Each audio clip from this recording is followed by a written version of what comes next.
नमस्कार, आलेली आहे मी तुमच्यासाठी मस्तपैकी झटपट शाळेचा डबा कसा तयार करायचा ही रेसिपी घेऊन। आता हा आवाज जो आहे ना तो मुद्दामच तुम्हाला ऐकवण्यासाठी ठेवलेला आहे।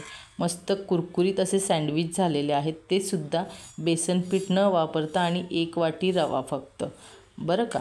आणि आता हे कसे केले हे बघण्यासाठी तुम्हाला व्हिडिओ शेवटपर्यंत बघावं लागेल।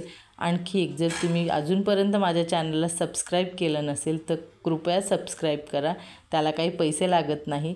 अगदी छोटासा खारीचा वाटा तुम्ही माझ्या यशाच्या शिखरामध्ये घ्यावा असं मला वाटतं। आता काय केलं, ह्या सकाळच्या गडबडीमध्ये ना मी सगळं जे बॅटर जे बनवलं होतं ना तो व्हिडिओ शूट करायचा राहून गेला, त्यासाठी सॉरी बरं का। पण तरी तुम्हाला सांगते काय करायचं, साधी सोपी रेसिपी आहे हो। 1 वाटी रवा घ्यायचा, त्यामध्ये कांदा, टोमॅटो, कोथिंबीर घालायची, मीठ, हळद, लाल तिखट, काळी मिरी पूड, आमचूर पावडर घालायचं आणि लिंबू पिळायचं। दही घालायचं नाही, कारण की दही घातलं ना की काय होतं, ब्रेड जे आहेत ते सॉगी होतात आणि ते जास्त क्रिस्पी होत नाही।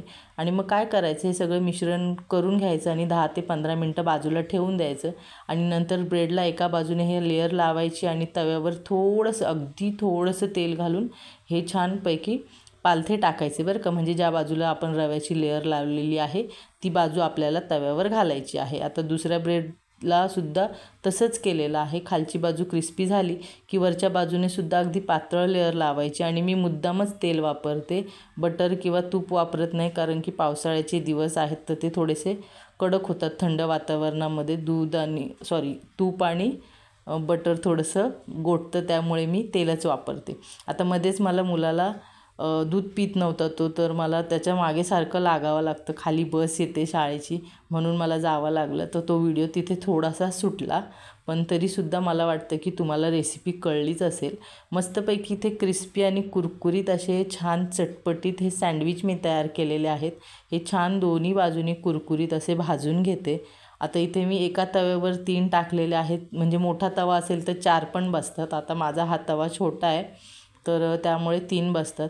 दोन्ही बाजूनी छान कुरकुरीत भाजून घेतल्यानंतर याला काय करायचं, त्रिकोणी कापायचे आणि नंतर डब्यात भरायचे। म्हणजे असेच अख्खे भरले तर मुलांना खायला पण जरा हे होतं, तर त्रिकोणी छान आकर्षक दिसतात। मस्त त्रिकोणी कापायचे आणि द्यायचे। तुम्हाला सॉस बरोबर द्यायची, हिरव्या चटणी बरोबर द्यायची, तुम्हाला जसं कम्फर्टेबल असेल त्या पद्धतीने तुम्ही टिफिन बॉक्समध्ये देऊ शकता। आता माझ्या मुलाला मी केचप वगैरे देत नाही, म्हणून मी हे असेच देते। आणि मस्त तो त्याला म्हणजे आवडतं बरं का। असे जर व्यवस्थित त्याला छान कट वगैरे करून दिलेले असले ना, शेप्स मुलांना खूप आवडतात नाही का, कधी गोल कधी त्रिकोणी असे शेप्स वगैरे करून द्यायचे। आता मस्तपैकी इथे चौथासुद्धा ब्रेड मी छानपैकी लेयर वगैरे लावून कुरकुरीत असा भाजून घेतलेला आहे। तर ही माझी तुम्हाला रेसिपी कशी वाटली मला कमेंटमध्ये सांगा, आणि व्हिडिओ कुठून बघताय ते सुद्धा कमेंटमध्ये सांगायचं। आणि माझी ही टिफिन सिरीज तुम्हाला आवडते की नाही ते सुद्धा मला सांगा बरं का। तुम्ही कमेंटही करत नाही आणि व्हिडिओला लाईक नाही करत ना, तर मला वाईट वाटतं खूप। असं करू नका। इथे हेल्दी टिफिन तयार झालेला आहे, थोडेसे काजू दिलेले आहेत।